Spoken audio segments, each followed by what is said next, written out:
ये कहानी है एक गरीब पिता और उसकी बेटी की।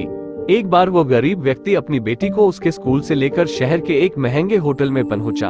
उस व्यक्ति ने फटे पुराने कपड़े पहने हुए थे और उसकी बेटी स्कूल की ड्रेस पहनी हुई थी। जब दोनों होटल के अंदर पहुंचे तो वेटर पूछा, सर आप क्या खाना पसंद करेंगे, आप अपना ऑर्डर बता दीजिए।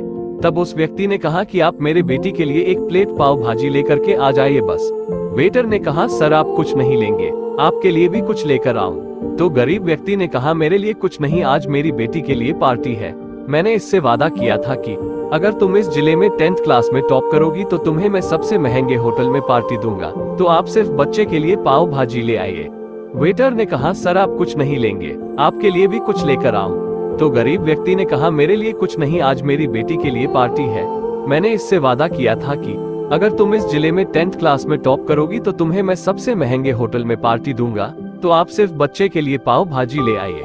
वेटर ये बात सुनते ही दौड़कर अपने मालिक के पास गया और बोला कि सर आपसे एक छोटी सी रिक्वेस्ट है कि आप मेरी सैलरी से पैसा काट लेना, लेकिन आज मैं चाहता हूं कि उस बच्ची के साथ उसके पिता को भी एक प्लेट पाव भाजी खिलाया जाए, क्योंकि उस बच्ची ने पूरे जिले में 10th क्लास में टॉप किया है। वो गरीब पिता है, ज्यादा पैसे नहीं होंगे, इसलिए कह रहा है सिर्फ बच्ची के लिए ले आओ।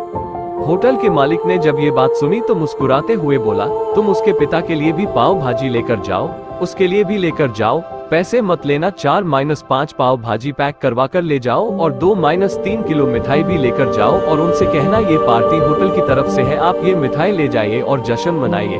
जब वेटर ने 2 प्लेट पाव भाजी लेकर गया तो वो व्यक्ति चौंक गया और बोला, मैंने तो एक ही मंगाई थी, मेरे पास पैसे नहीं है। वेटर बोला, अरे सर शर्मिंदा मत कीजिए, ये पार्टी होटल की तरफ से है, आपकी बेटी, हमारी बेटी ने टॉप किया है, ये मिठाइयाँ लेकर जाइए और जश्न मनाइए। पिता और बेटी खुश हो गए और चले गए। कई साल बीत गए। उस गरीब पिता की लड़की अब यूपीएससी की तैयारी करके कलेक्टर बन चुकी थी और इत्तेफाक से उसी शहर में उसकी पोस्टिंग हुई थी। उस लड़की ने उस होटल में सूचना पहुंचा दी कि मैं उस होटल में लंच करने के लिए आ रही हूँ। होटल के मालिक ने जब ये सुना तो होटल को पूरी तरह से सजावा दिया। गांव में ये बात पूरी तरह से फैल गई और कस्बे के सभी लोग उन्हें देखने के लिए आने लगे। कलेक्टर अपने पिता के साथ उस होटल में पहुंची। कलेक्टर ने होटल के मालिक से कहा कि शायद आप मुझे पहचाने नहीं, हम वही पिता पुत्री है जो कि हमारे 10th क्लास टॉप करने पर आपने मुझे पार्टी दी थी। हम वही पिता पुत्री है, आज फिर से आए हैं और आज पार्टी हम देंगे आपको, आपके पूरे स्टाफ को और पूरे गांव को, क्योंकि आपने गरीबी का सम्मान किया है। आपने उस दिन जो पार्टी दी थी, मुझे बताया कि मुझे कितनी और ऊंचाई तक पहुंचना है, कितनी और बड़ी मंजिल को छूना है। आपने एक नई प्रेरणा दी थी और आज मैं उसी प्रेरणा का एहसान चुकाने के लिए आई हूँ।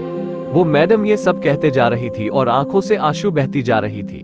ये कहानी हमें सिखाती है कि कभी भी किसी गरीब का मजाक मत उड़ाना, हो सके तो उसकी मदद करना और अगर मदद ना कर सको तो उसका मजाक मत उड़ाना, क्योंकि वो सब देख रहा है। बनना है तो उसकी नजर में अच्छा बनिए, जहाँ भी रहिए कर दिखाइए कुछ ऐसा कि दुनिया करनी चाहे आपके जैसा।